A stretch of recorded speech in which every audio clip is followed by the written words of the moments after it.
Bruce Dickinson has turned his attention from music to literature with the publication of his second book, The Missionary Position, the follow-up to his fictional debut called Lord Iffy Boat Race.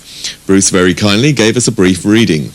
She was, for Ricardo, the Garbo of garbage, the female Fellini of fellatio.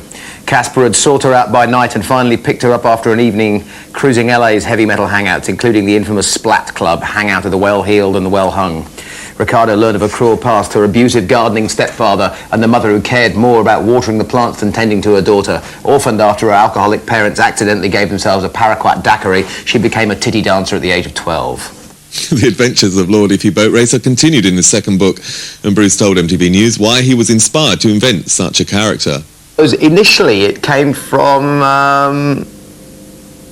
a divorce settlement, I suppose.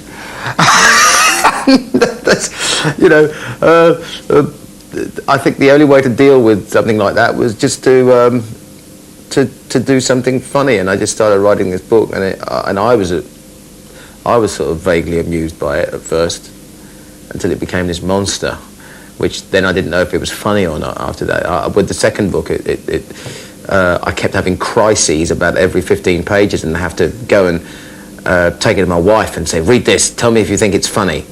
And she said, yeah, I think it's really funny. I said, but you're not laughing, you're not on the floor rolling around, clutching your sides, screaming in agony with your bowels rupturing from the gales of laughter. She's like, well, you know,